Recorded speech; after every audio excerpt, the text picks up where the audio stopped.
전체 디지털 자산 시장에서는 8% 정도를 차지하고요. 스테이블 코인이 어떻게 보면 화폐이자 금융 인프라 이 두 가지 역할을 다 가지고 있거든요. 왜 트럼프 행정부에서 지금 스테이블 코인을 강하게 드라이브를 걸고 있느냐예요.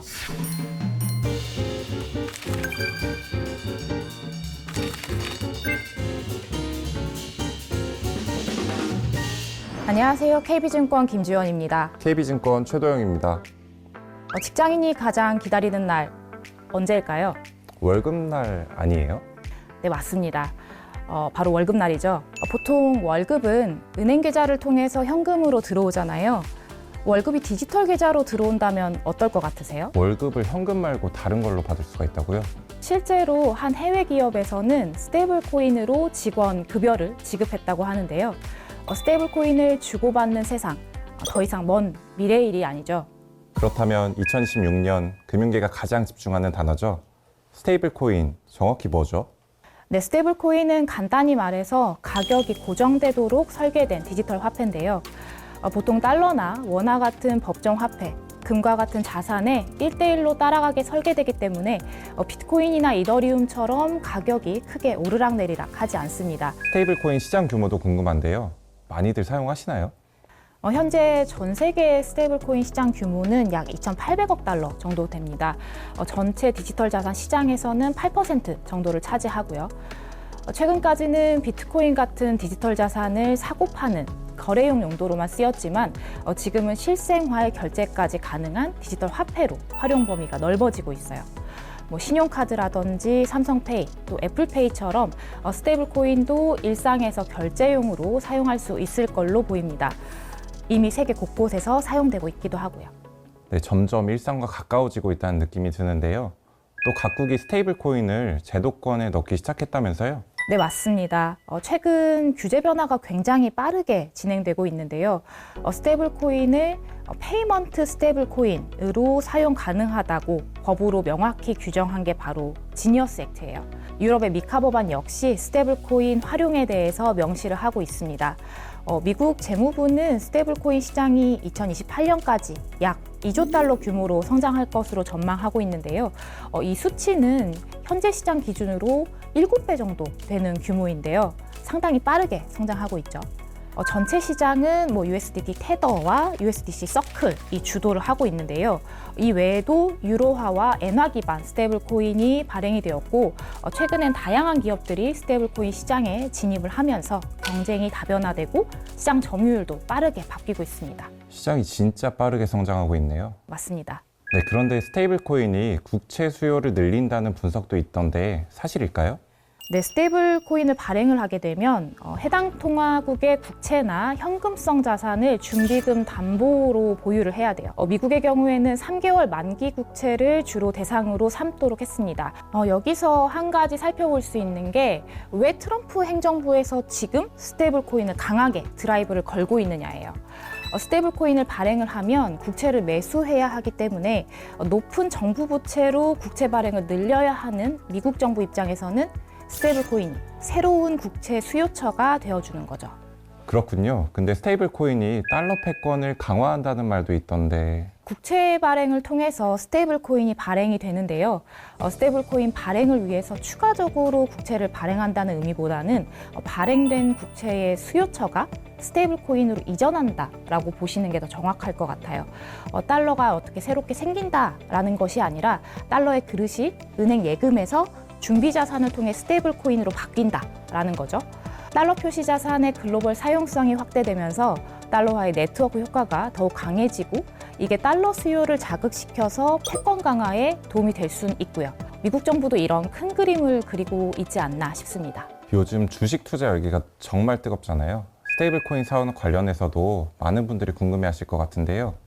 네, 스테이블 코인 산업의 밸류 체인을 크게 5가지로 살펴보면 발행과 온체인 네트워크, 그리고 결제 브릿지, 커스터디와 월렛, 유통 이렇게 5가지의 단계로 나눌 수가 있습니다. 먼저 발행 부분에서는 서클처럼 어떠한 통화를 기반으로 발행을 하고 또 얼마를 발행을 하고 또 준비금을 어떻게 운용할지를 결정을 하는 기업의 역할을 발행사라고 합니다. 두 번째로 말씀드렸던 온체인 네트워크는 스테이블 코인이 블록체인 기술이기 때문에 어떤 이더리움이라든지 어떤 트론, 베이스와 같은 블록체인 네트워크 위에서 존재를 하게 돼요. 이렇기 때문에 발행부터 유통까지 전 단계의 이 온체인 네트워크는 필요하다라고 보시면 됩니다. 네, 세 번째 결제 브릿지는 저희가 거래를 할 때 그 거래 내역이 어떻게 전달되는지 그 정보를 다루거나 원화를 서클로 또 서클을 다시 원화로 이렇게 환전을 하는 과정에 필요한 기술을 제공하는 기업들입니다. 네 번째 커스터디와 월렛은 준비금을 운용하고 보관하는 부분이 있고요. 또 디지털 자산의 암호화 키를 보관하는 두 가지 서비스의 형태가 있습니다. 마지막으로 거래소에서는 실제 이제 투자자를 통해서 유통이 되고 또 디파이라는 어떤 금융 상품과 같은 서비스까지를 포함하는 영역입니다. 많은 분들이 궁금해하실 것 같은데요. 저도 정말 궁금합니다. 스테이블 코인 밸류체인 중 어느 분야에 투자하는 게 가장 좋을까요? 네, 스테이블 코인 시장은 경쟁이 이제 막 시작이 됐고 또 이제 막 본격화되는 시장이라는 점에서 조금은 좀 장기적인 관점에서 접근할 필요가 있겠습니다. 또 밸류체인의 관점에서는 여러 서비스를 한 번에 제공을 할 수 있고 또 고객군을 가지고 있는 어떤 거래소와 같은 플랫폼 사업자에게 이점이 있는 모델이라고 생각을 해요. 또 한 가지는 최근 들어서 나타나고 있는 움직임과 좀 연관이 되는데요. 기업들이 밸류체인을 수직 계열화하고 있다는 점입니다.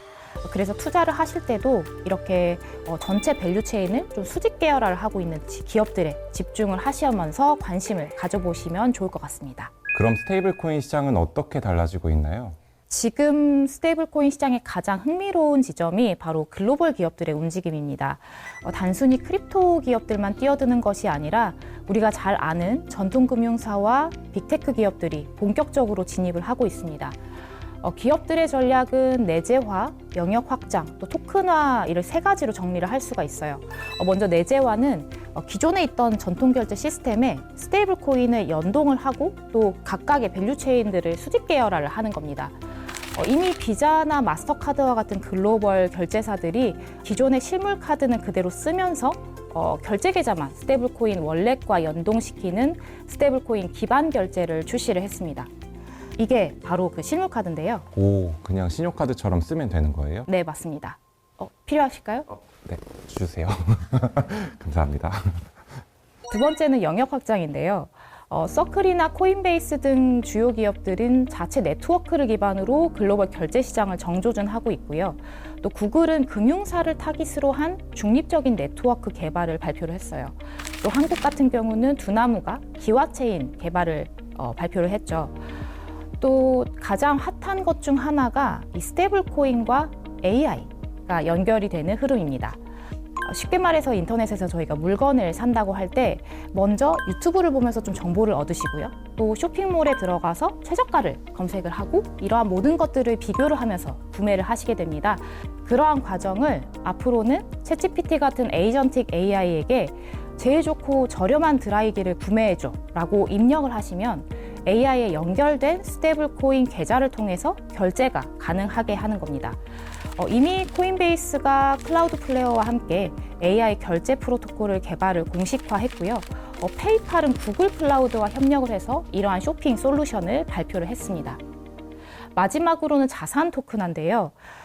스테이블 코인이 어떻게 보면 화폐이자 금융 인프라 이 두 가지 역할을 다 가지고 있거든요.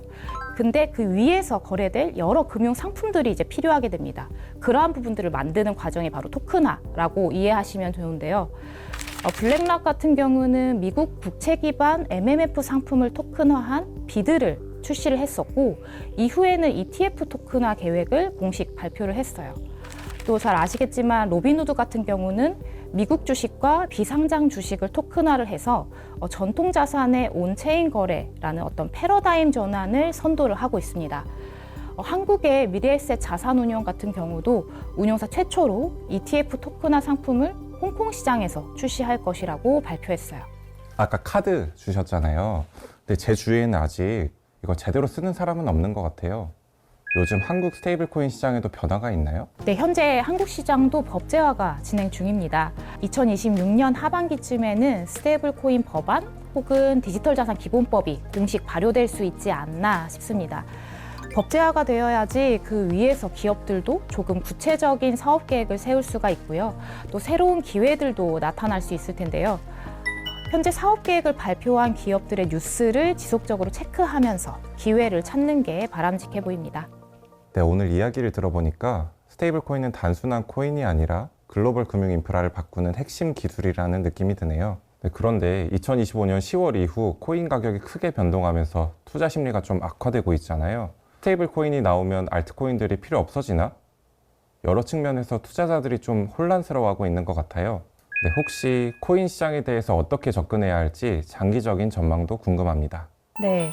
현재 디지털 자산 시장은 빠른 변화가 나타나는 혼동기입니다. 기업과 국가들은 적극적으로 디지털 자산을 도입을 하고 있는 것과는 반대로 시장은 상당히 조금 위축이 됐는데요. 실제로 이 가격과 산업을 좀 구별을 해서 저희가 볼 필요가 있을 것 같아요. 디지털 자산 인프라가 어떤 전통 금융의 새로운 축으로 자리 잡아가는 과정에 있기 때문에 단기적인 가격 변동보다는 중장기적인 산업의 변화에 포인트를 맞추고 시장에 접근하시기를 권해드리고요. 쉽게 말해서 스테이블 코인이 어떤 화폐 그리고 금융 인프라라고 한다면 알트코인은 주식시장에 상장된 어떤 기업들과 같습니다. 즉 각각의 역할이 조금은 다르기 때문에 두 시장을 구별해서 봐야 된다라고 말씀을 드리고 싶어요. 네, 오늘은 새로운 자산의 미래인 스테이블 코인의 전망에 대해 알아보았는데요. 마지막으로 오늘의 키워드 살펴보시죠. 스테이블 코인은 법정 화폐나 실물 자산의 가치를 고정시킨 가상 자산이고요. 밸류체인 수직 계열화를 진행하고 있는 기업들 위주로 관심을 가지고 투자해 보시기 바랍니다. 현재 한국 시장은 법제화가 진행 중이니 관련 뉴스를 지속적으로 체크해 주세요. 네, 오늘 좋은 말씀 감사합니다. 네, 감사합니다.